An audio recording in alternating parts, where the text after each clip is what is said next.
Alors, inutile de vous dire que Mme Lefrançois a bien écouté chacun des exposants. Parfait.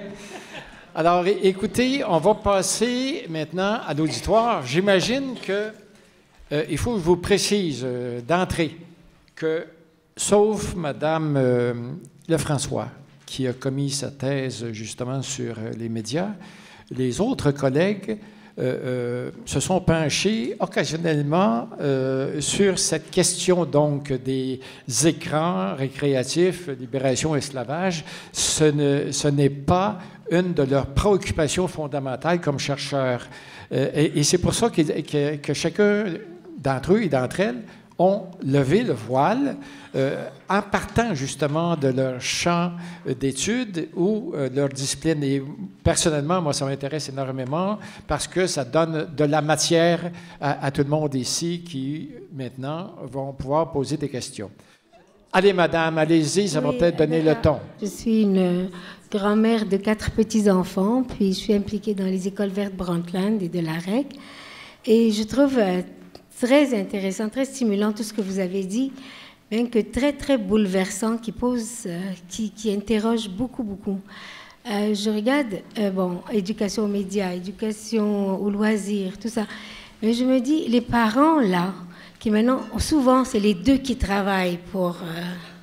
et aussi souvent des postes assez importants, ils sont très, très occupés. Ils doivent s'occuper de beaucoup de choses avec les enfants. Et puis là, ils n'ont pas le temps. Ils n'ont pas le temps. Et qui va faire cette éducation-là? Ça doit être le premier modèle, les parents. Alors parfois, vous demandez à des parents, mais quel est le dernier livre que vous avez lu? Oh, ça fait des mois et des mois, peut-être des années. Quel est le dernier roman? Quelle est la dernière pièce de théâtre? Quel est le dernier concert où vous êtes allé? Non, les sports aussi, très fatigués. Alors les enfants, ils ont ces exemples aussi devant eux. Alors comment concilier tout ça? C'est souvent une question de choix. Oui, on est occupé, oui, on court, oui, on ci, oui, on ça.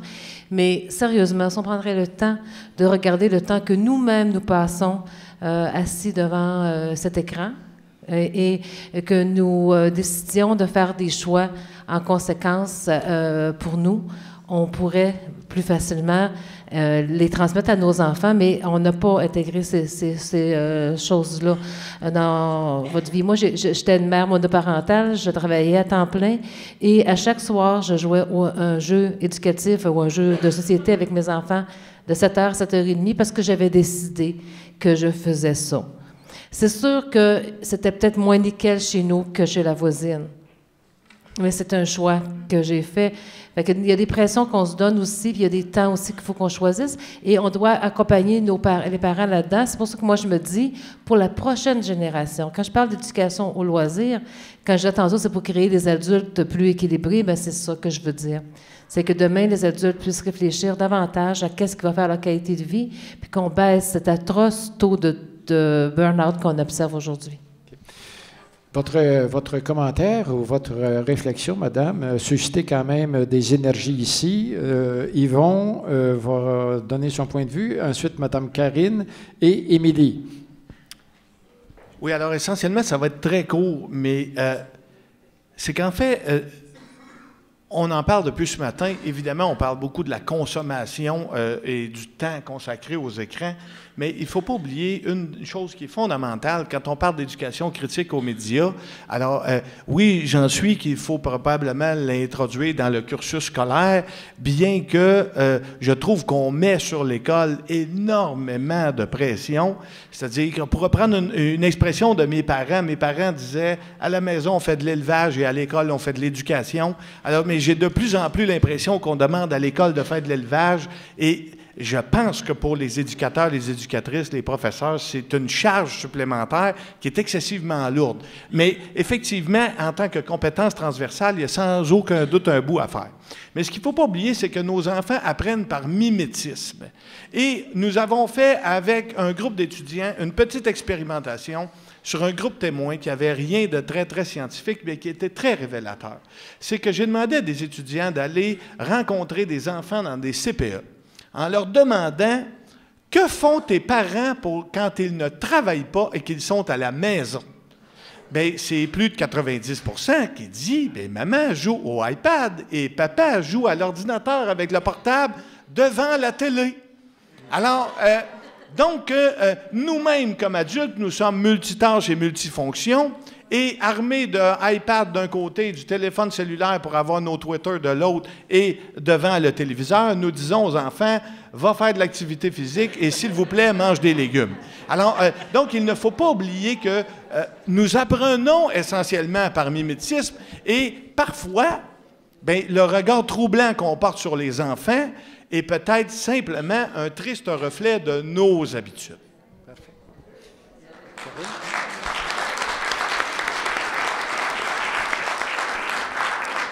Ce que j'ai aimé de cette intervention que vous avez faite, c'est le ton empathique avec lequel c'est fait. D'abord, pour souligner qu'effectivement, c'est une tâche qui demande de l'énergie aux parents, aux enseignants, aux grands-parents qui entourent ces jeunes-là. Cette énergie-là, évidemment, est donnée à la mesure de toutes les obligations, les stresseurs qui s'accumulent dans la journée. J'ai trouvé intéressant de lire cette étude qui porte sur les liens entre la capacité de restreindre le temps d'écran des enfants et les propres difficultés relationnelles des enfants. Puis on comprend de ce genre de travail que l'utilisation des écrans fait aussi office d'écran dans la relation parent-enfant, puis que parfois permet aux parents d'éviter de faire face aux conflits, aux résolutions de problèmes plus complexes, et que ceci aussi demande de l'énergie. Personnellement, ce ton empathique, c'est ce que je cherche à garder lorsque je questionne les parents, lorsque je questionne les jeunes sur comment réapprendre à communiquer au travers tous ces écrans qui compliquent parfois ces relations. Madame Émilie, un mot à dire.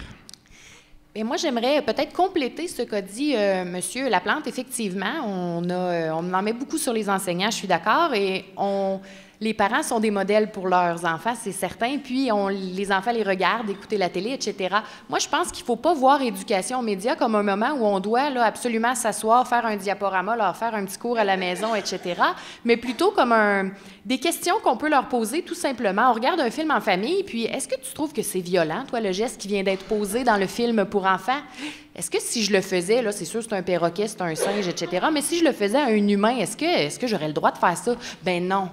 Tout simplement, des petites questions au quotidien. Les questions que je me pose quand je lis un article dans le journal, par exemple, je me demande si d'autres sources peuvent venir appuyer cette information-là, etc., pour que les enfants, éventuellement, je les modélise en quelque sorte à se poser les bonnes questions au bon moment.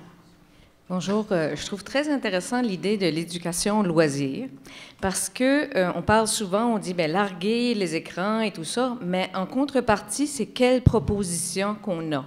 Qu'est-ce qu'on a à offrir à un jeune de 13 ans qui a un peu de surpoids, puis qui n'a pas trop d'amis, puis qui est habitué d'être à l'écran? Qu'est-ce qu'on a à y offrir? Il va jouer dehors. Faire quoi? On vient qu'on ne sait plus. Moi, quand j'étais jeune, ben, on avait un paquet de monde, on se rassemblait à une équipe de baseball, ça prenait pas de temps, on jouait au ballon sur le mur dehors, mais on était une gang, tu sais, chez nous, on était 5. Puis là, ben, aujourd'hui, ils sont 1, 2... ils ne savent pas trop, ils ne se connaissent pas trop entre les maisons. Qu'est-ce qu'on a à leur offrir? Et je trouve ça intéressant, c'est pour ça l'éducation au loisir et la notion d'équilibre entre le mental, l'émotif, l'affectif, le réel, le virtuel. Comment équilibrer sa vie là-dedans? Je vous invite vraiment à pousser cette idée dans les cours, puis aussi, si possible, de donner des cours d'éducation tant qu'à faire, d'éducation en communication. Parce que aux plus jeunes, qu'on commence dès le plus jeune âge, parce que comme vous dites, il y a un écran entre le jeune et le parent, puis on a de la misère, de plus en plus de difficultés à communiquer directement avec les autres. Donc, je trouve que ça vaudrait cher. Merci. Alors, j'imagine qu'Hélène sera la première à se prononcer. Sur l'éducation au loisir, c'est sûr qu'on a beaucoup de travail à faire pour le partir. Et l'important, c'est pas seulement le faire, mais c'est aussi éduquer au loisir dans l'être. Actuellement, depuis 1 an, on est une équipe qui s'est mise en place avec une chercheure de l'Université Concordia, une autre de la Nouvelle-Écosse, une autre du Nouveau-Brunswick, une chercheure de Vancouver, moi-même sur une équipe avec des étudiantes. D'ailleurs, on a une étudiante qui fait actuellement sa maîtrise en loisirs sur l'éducation au loisir auprès des adolescents. Et on essaie vraiment, ce groupe canadien-là veut remettre de l'avant le concept d'éducation au loisir qui a été très fort, un concept fort dans les années 80 et qui s'est étiolé, qu'on voit moins. Et l'enjeu majeur dans ça, c'est de ne pas tomber dans le faire et dans la performance. Ce qui fait aujourd'hui que les jeunes ne vont pas s'investir dans des activités sportives, souvent, c'est parce qu'ils ne sont pas assez bons. Moi, je me souviens que mon fils a cessé de jouer au hockey dans une ligue.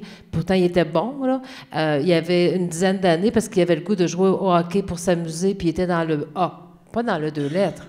Il était dans le A, ordinaire. Mais il n'y avait pas d'espace dans le loisir sportif de hockey pour que mon fils puisse jouer au hockey pour s'amuser. À cet âge-là. Donc, il y a le côté aussi de remettre en fonction le côté être. Et aussi, comme parent, il faut avoir le côté être aussi, à savoir qu'on n'est pas toujours à vouloir chercher que notre enfant soit le performeur et le futur Olympien ou le futur, pour être mauricienne, comment il s'appelle notre joueur de hockey, là, voyons, non.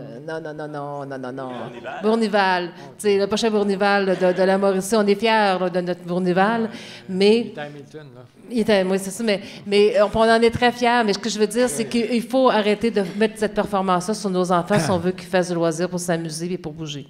Alors, M. Lemoine aurait aussi un petit mot à dire là-dessus. Oui, votre question, au niveau de qu'est-ce qu'on peut leur offrir, puis on a des jeunes... Particulièrement, moi, je m'intéresse plus avec les jeunes de 12 à, comme je vous disais, de 12 à 20 ans environ. Qu'est-ce qu'on peut leur offrir?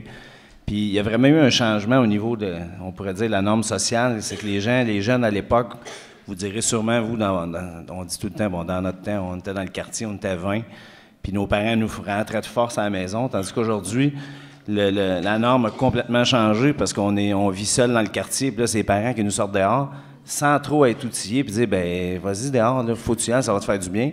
Mais dans la tête d'un jeune de 20 ans, de 13 ans, pardon, qui joue au hockey seul, dans la rue, ou qui a la chance de jouer en ligne à 18 ensemble, puis de faire une saison, une ligue, c'est beaucoup plus attrayant. On pourrait dire, l'écran est beaucoup plus attrayant. Donc, qu'est-ce qu'on peut leur offrir? Bien, étant impliqué aussi dans l'éducation physique, les éducateurs physiques jouent un rôle primordial pour faire découvrir aux jeunes qu'est-ce qu'ils peuvent faire, qu'est-ce qu'ils peuvent découvrir dans leur environnement. Puis il n'y a pas juste la pratique sportive, il y a la pratique de loisirs. Puis aujourd'hui, il y a de plus en plus de programmes, il y a de plus en plus d'écoles qui offrent des programmes comme un programme peut-être que vous connaissez, qui est le programme Filles actives, qui s'adresse à des jeunes filles, des adolescentes qui sont moins athlétiques, justement. Certaines écoles s'impliquent activement dans le Grand Défi Pierre Lavoie, qui recrutent un peu des jeunes qui sont pas nécessairement moins doués, mais selon les philosophies, là, selon les projets éducatifs de chaque école. Mais il y a quand même un certain rôle qui se joue là. Mais évidemment, en parallèle, les parents aussi ont du boulot là-dessus parce que les environnements ont tellement changé chez les jeunes que parfois, ça va nécessiter d'aller les mener à des endroits plus éloignés ou de les encourager. Les parents aussi ont à se questionner, est-ce que je vais les mener à l'école, est-ce que je vais les mener chez leurs amis ou je les initie justement à y aller à vélo. Aujourd'hui, les jeunes, je me rappelle, pour terminer, un exemple, quand j'enseignais au collégial, j'avais fait un petit sondage avec ma classe, puis sur mes 36 étudiants, j'en ai peut-être 33 qui avaient des autos, puis j'en ai peut-être 3 qui avaient un vélo, là. 3 à 5, là, fait que je vous dirais, il y a un changement de norme à ce niveau-là. Donc, de faire une semaine à vélo, puis d'aller au collège à vélo, c'est un projet complètement farfelu, parce que personne n'avait un vélo en ordre. Donc, il y a tout un changement là, de normes, si on veut, qui implique des changements au niveau éducation, mais au niveau familial, puis au niveau chez les jeunes aussi, de s'ouvrir à des nouvelles façons de faire. À vous. Oui, bonjour. Je n'ai pas de iPad, ni de iPod, ni de téléphone intelligent. J'ai juste un petit ordinateur pour travailler. Quand je me limite, moi, à la télévision, à 2 ou 3 réseaux, le TV5, le samedi soir, j'essaye de ne pas manquer le Grand Cabaret du Monde. c'est extraordinaire. Il y a Thalassa également. À RDS, là, je suis sidéré. Quand c'est beau, c'est beau, c'est beau, mais quand les autos elles se promènent comme ça, puis qu'il y a un accident, le monde est content. OK, quand ils se battent, ils se tapent sur la gueule, tout le monde est content. Alors, est-ce qu'il faut me limiter dans les sports à ce qui est esthétique et pas ce qui est agressif?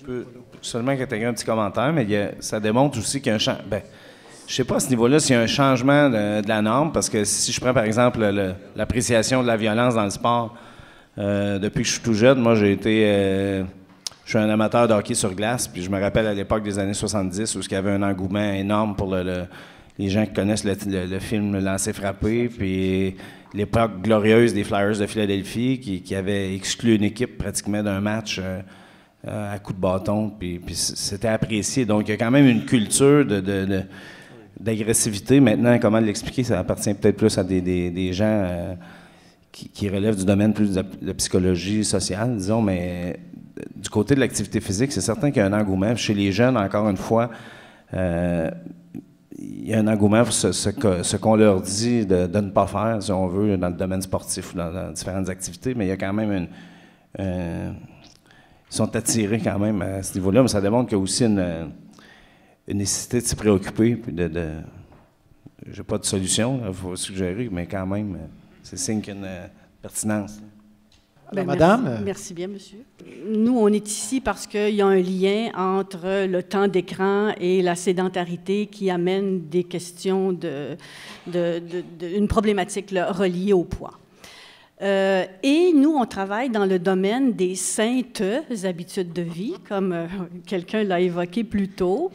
Et moi, je suis bien d'accord avec cette remarque un peu ironique. De toute façon, le Conseil a une mission de promotion des saines habitudes de vie et des environnements qui vont faciliter les saines habitudes de vie, mais dans une perspective de bien-être global. Et on peut penser aussi au bien-être psychologique. Bon. Ceci dit, par rapport aux saintes habitudes de vie qu'on relie généralement à la saine alimentation et au mode de vie actif, là, grosso modo, là, pour y aller de façon succincte, on s'est aperçu qu'on ne peut pas uniquement faire de l'éducation des personnes pour les inciter à mieux manger ou à être plus actifs. Quand les gens, je prends l'exemple de l'alimentation, quand on vit dans une mer de produits transformés qui nous rendent malades, et qui nous sont, comment dire, vendus de façon agressive par les activités de marketing. Alors, d'accord. Je vous vois réagir, monsieur, mais on est là pour discuter. Et on en vient à penser que on est dans une situation sociale où il y a une réponse sociale, où on est dans un problème collectif et il y a une réponse collective à donner à ça. Et ce n'est pas seulement l'individu qui est responsable, c'est pas uniquement l'individu qui est responsable de son comportement, il faut que la société supporte l'individu dans ses efforts pour, disons, s'alimenter mieux ou pour bouger plus.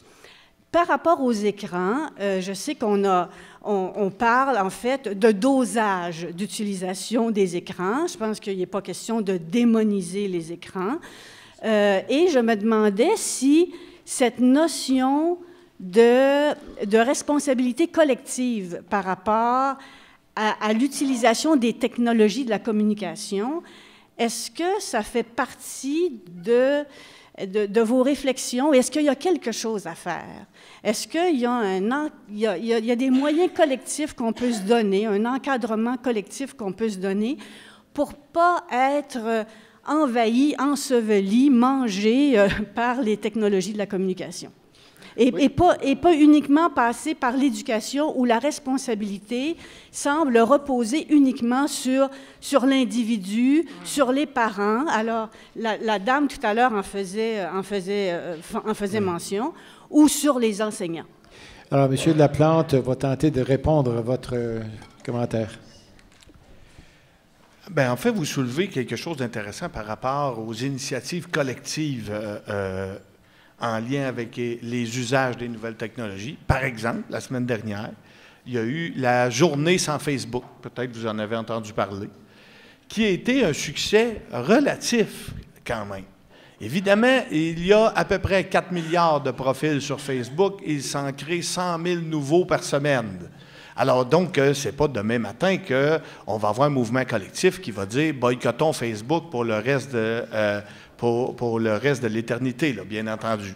Mais des initiatives de cette nature-là, qui étaient d'ailleurs, qui avaient été publicisées à travers les médias sociaux, donc comme quoi on n'est pas à une incohérence près, c'est-à-dire qu'on a utilisé les médias sociaux pour faire la promotion d'un événement qui invitait les gens à le boycotter. Mais en fait, ce n'était pas une invitation au boycott, c'était une invitation à la conscientisation de la dépendance potentielle à l'usage d'une technologie. Alors, je présume donc que les initiatives collectives, pensez, je vais vous donner un autre exemple qu'on a documenté et qui est toujours fascinant et qui n'est pas du tout dans le domaine des médias sociaux. Par exemple, vous connaissez tous la journée sans ma voiture? Hein? Alors, en ville sans ma voiture, c'est extraordinaire. Alors, enquêtez les gens, parce que moi, mes étudiants, on fait toutes sortes d'affaires inutiles et on s'amuse énormément. Allez au centre-ville, enquêtez auprès des gens. Est-ce que vous êtes en faveur de en ville sans ma voiture? Et une personne sur deux va dire, mais oui, je suis absolument en faveur. Comme ça, j'ai moins de trafic quand moi, je prends mon auto. OK? Alors, donc, et c'est magnifique parce que ce sont des attributions externes que là, à la blague, je vous témoigne à l'égard de « en ville, sans ma voiture », mais c'est la même chose par rapport à l'écran. Et ce que ça veut dire, et c'est pour ça que j'ai ouvert mon propos en disant « nous sommes dans une société de l'excès », c'est qu'en 2015, être un citoyen-citoyenne, c'est compliqué. Ce n'est plus complexe, c'est compliqué. Il faut manger bio, acheter du café équitable, être responsable, faire attention à nos vêtements, ne pas fumer à plus de 9 mètres des bâtiments, manger sain, faire de l'exercice 4 fois par jour, 4 fois par semaine. Il faut s'occuper de nos enfants, prendre soin des aînés, aller visiter grand-maman à l'hôpital de temps en temps. Tout ça, c'est être un citoyen responsable. OK? Alors, moi, pour être responsable, en premier, je vais me la fermer. Et en deuxième, je dois lâcher mon travail parce que je n'ai plus le temps de travailler. Je dois être responsable. Alors, les enjeux sont complexes. Les solutions sont tout aussi complexes. Ça ne veut pas dire qu'elles sont inexistantes. Ça veut dire qu'elles sont à inventer.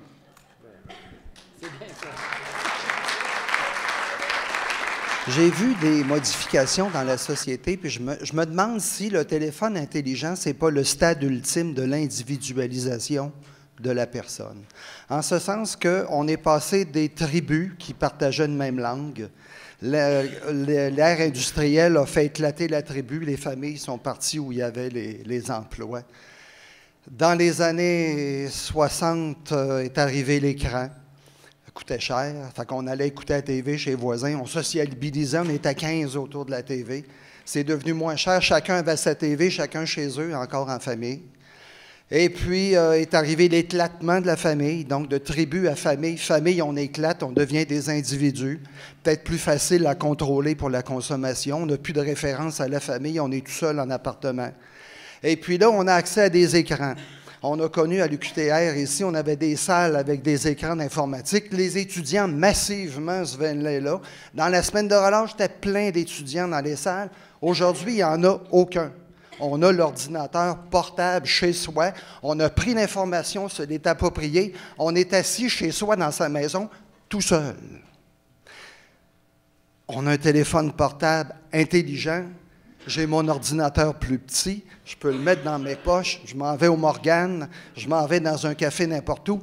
J'ai l'information pour moi. Je me suis encore isolé. Récemment, j'ai reçu une photo chez moi, il y a une table à pique-nique, il y a 6 adolescents, chacun est comme ça.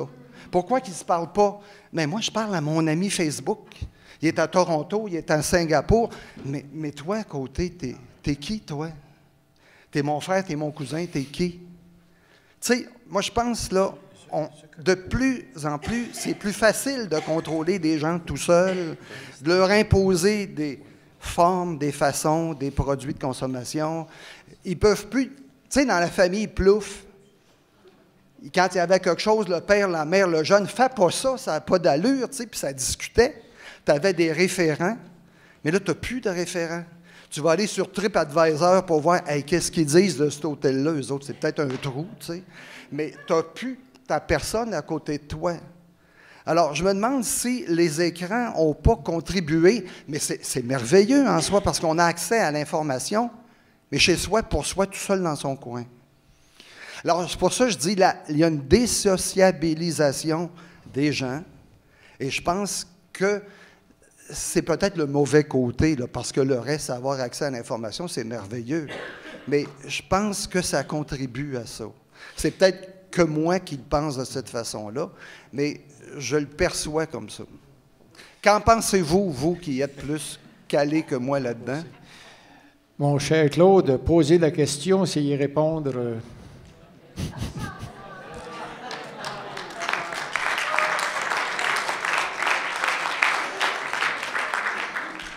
C'est parce que, Michel, l'individualisation est tellement marquée que tu vas chez Costco, puis si les gens avaient la chance de rentrer avec le char, le coffre ouvert au travers des allées, ils le feraient.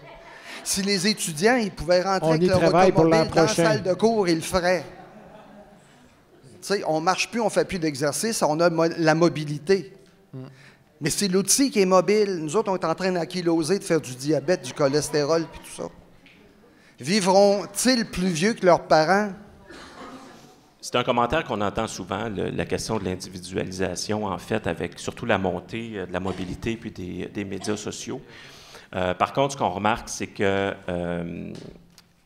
les communautés se développent de plus en plus. Vous parlez de tribus et on voit que les tribus, oui, virtuelles, mais sont de plus en plus fortes. Et ces médias-là soudent les gens, en fait. C'est ce dont on se rend compte. Facebook, par exemple, permet d'entretenir des contacts avec des gens, que ce soit des amis, que ce soit des parents, permet d'entretenir des contacts qu'on n'aurait peut-être pas physiquement pour X raisons.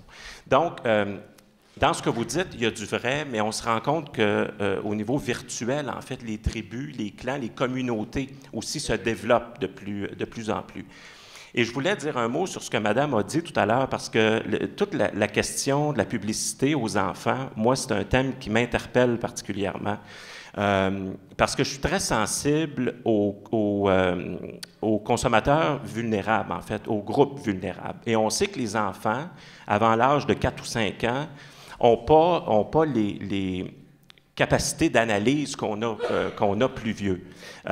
Donc, les enfants à cet âge-là ont beaucoup de difficultés à faire la différence entre un discours commercial et un discours qui est plus éditorial, je dirais, ou de contenu. Donc ça, à ce niveau-là, c'est extrêmement interpellant. Au Québec, on le vit plus ou moins, cette réalité-là, parce qu'au Québec, on a une loi, qui est la loi de protection du consommateur, vous le savez, qui encadre la publicité au moins de 13 ans et qui l'interdit. Et les dispositions de la loi là-dessus sont très, très claires. Là.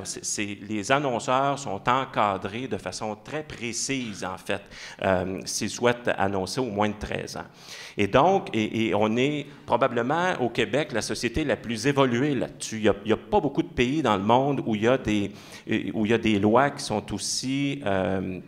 des lois qui encadrent autant ce type de publicité-là.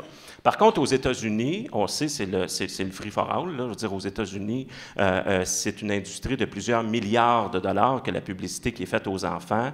C'est une industrie réellement. Et aux États-Unis, il y a des agences de publicité qui gagnent leur pain et leur beurre à étudier les enfants, à voir comment on peut les atteindre. Et on sait, et ça la recherche l'a démontré depuis longtemps, que cette publicité-là, cette promotion-là qui est faite aux enfants, ça va même atteindre les familles. Ça va avoir une influence sur les familles, sur la relation entre l'enfant et le parent, le pouvoir de l'enfant par rapport aux parents. Et ça, c'est extrêmement interpellant. Et je dirais, en terminant là-dessus, que ce qui peut être un peu rassurant, c'est que toute la promotion que l'on fait des saines habitudes, ça a un impact. Et des géants comme McDonald's, par exemple, cette année, McDonald's connaît un recul de ses ventes sur la planète. C'était, à ma connaissance, à peu près jamais arrivé.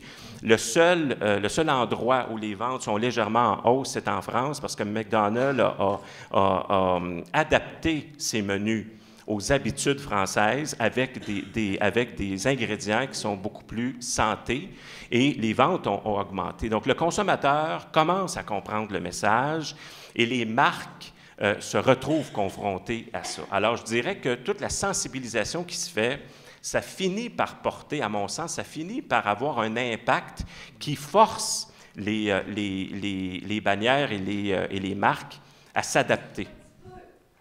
Mais très tranquillement, parce que, je veux dire, comme consommateur, on est bombardé, là. Puis, je veux dire, de réagir à ça, ça demande du temps, mais tranquillement, il y a certains gestes, en fait, qui portent fruit. Yvon? Oui, bien, en fait, merci pour votre question, votre commentaire éditorial. En fait, ce qu'on identifie... Et c'est une discussion que j'ai beaucoup avec mes collègues professeurs en communication, c'est-à-dire que est-ce qu'on est en train de devenir vieux? Pas en âge, en termes de notre capacité à objectiver la recherche que nous tentons de mener. C'est-à-dire que, oui, effectivement, c'est tentant et les indices sont nombreux de faire la démonstration que nous vivons un processus d'individualisation soutenu par des machines comme celle-là. OK? Alors, effectivement, oui, c'est individualisant. On peut, et on en a des exemples empiriques, et c'est facile de faire la démonstration. Voilà 2 personnes côte à côte, plutôt que de se parler, ils sont sur Facebook, etc. Il y a moins de discussions à la table quand le téléviseur est allumé. C'est vrai, c'est vérifié, etc. En même temps, il faut parfois se poser la question, est-ce que ce n'est pas qu'une autre forme d'appropriation d'une technologie par une génération X, Y, Z? Je vous ferai remarquer d'ailleurs que les personnes de 60 ans et plus sont de grands utilisateurs de technologie, et pour une raison simple, ça permet de garder des liens avec les enfants et les petits-enfants. Alors donc, il y a des usages qui supportent, non pas l'individualisation, mais au contraire, qui vont supporter tantôt les familles, tantôt les communautés d'intérêt, etc. David y faisait référence tout à l'heure. J'ai des étudiants qui, à 20 ans, ont des amis partout sur la Terre. C'est une opportunité que je ne pouvais pas avoir à leur âge. Alors, après, est-ce que c'est un jugement de valeur que je projette sur la situation en disant « Oui, mais ce pas des vrais amis. » C'est parce que si c'est une relation soutenue avec quelqu'un, même si elle est virtuelle, elle n'en demeure pas moins qu'une relation soutenue. Et les communautés que permettent de créer certains réseaux sociaux ont au moins l'avantage de créer des communautés d'intérêt. Ça ne veut pas dire qu'on est d'accord sur tout le temps, mais ça veut dire qu'on a créé des communautés d'intérêt autour d'un thème. Maintenant, bien, on revient à la responsabilisation, etc., à l'imperméabilité ou à la perméabilité à l'égard de la publicité. Eh bien, là-dessus, c'est un agriculteur, philosophe extraordinaire qui a la réponse. Les bœufs sont lents, mais la terre est patiente. Alors, Karine? Je trouve intéressant tous ces propos sur l'éducation au jugement critique, l'avenir social des jeunes inondés de ces écrans qui sont à leur disposition. Je pense en même temps qu'on doit se rassurer d'abord sur la primauté des interactions parents-enfants, ensuite sur le fait que l'être humain est social. Puis, même si je ne connais pas d'études à ce sujet, on peut facilement émettre l'hypothèse que les enfants qui vont bien, qui se développent bien à tout égard, trouvent façon d'utiliser ces écrans pour répondre à leurs besoins sociaux. Avant de réfléchir à toutes les opportunités que nous offrent les écrans sur la favorisation du jugement critique de nos jeunes, je pense qu'il faut se préoccuper de ce qui les intéresse. Et tout à coup, plus le panel avance, plus je ressens le besoin d'avoir des conversations avec des jeunes qui utilisent ces écrans et de les questionner, qu'est-ce qu'ils aiment. Et ça aussi, ça demande un effort de la part des parents, de la part des grands-parents, compte tenu que la réalité technologique est tellement rapide, pour savoir qu'est-ce qui intéresse un jeune qui utiliserait tout son temps sur Minecraft. Bien, il faut apprendre à connaître, mais qu'est-ce que Minecraft, mais qu'est-ce qui l'intéresse et qui sont ses amis et en quoi il trouve bon et moins bon ses amis et quels sont les conflits sociaux que ça a pu faire naître et quels ont été les moyens pour les résoudre. Alors, à la base, je pense qu'il s'agit aussi d'opportunités de communiquer avec les jeunes et les écouter. Ils ont une tonne de choses intéressantes et surprenantes à nous dire sur tous les usages qu'ils font de ces écrans. Madame Carbonneau. Oui, j'écoutais tantôt le fait qu'on se retrouve avec nos téléphones au restaurant et tout ça. Puis, l'autre fois, j'en discutais avec des étudiants. Et à un moment donné, bon, en riant, oui, c'est vrai qu'on retrouve un groupe avec chacun des jeunes, un couple assis chacun de leur côté avec leur iPhone. Mais qu'est-ce qu'on retrouvait il y a 20 ans? C'est un couple assis avec le Journal de Montréal. Fait que il y a des éléments. On voit les enfants qui ont tous des petits jeux pour être tranquilles au restaurant. Mais il y avait d'autres moyens. On avait les crayons de cire. On essayait de les occuper puis pour pas qu'ils dérangent. Combien de fois, moi, mes enfants ont 25 puis 28 ans, combien de fois j'ai vu des gens alentour de moi utiliser le VHS comme gardienne? Mettre un film.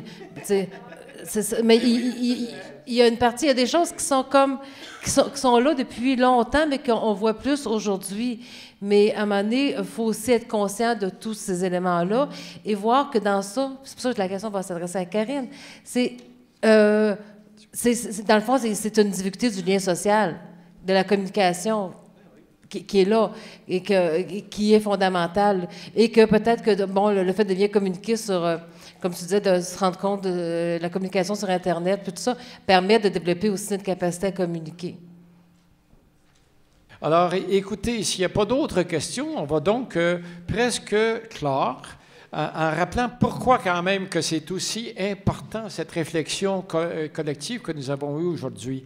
Je regardais justement en 2013, Le Devoir, un foyer sur 4 est équipé d'une tablette numérique et puis je pense qu'en 2 ans, ça a augmenté presque de 20 si je retiens ce que David nous disait tantôt.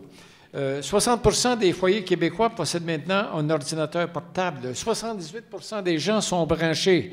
Alors, quand on regarde ça, on regarde aussi que hier, sur 64 millions de Français, donc 37 d'entre eux jouent régulièrement. C'est-à-dire que 24 millions de Français consacrent 27 millions d'heures par jour sur des jeux vidéo. Alors, et en même temps, je pense à mon jeune collègue Mark Zuckerberg, le propriétaire de Facebook, le créateur de Facebook, qui pèse maintenant 30 milliards de dollars. Et on se rend compte que M. Gates est toujours l'homme le plus riche au monde. Et donc, ce sont des gens de communication, entre guillemets, qui semblent avoir la donne de ce temps-ci. Alors, écoutez, ce n'est pas anormal que M. Brodeur, avec EduPax, ait cette préoccupation qui est partagée par mon ami du Togo et d'autres parmi vous qui êtes passés aujourd'hui. Et moi, je veux remercier vraiment de tout cœur ces 6 personnes qui ont accepté de venir partager un peu de leur réflexion et surtout qui ont été vraiment patients avec moi parce que je les ai relancés beaucoup au cours des derniers mois. Alors, au nom de ce groupe, je vous remercie beaucoup et vous pouvez, comme le disait Jacques tantôt, applaudir fort.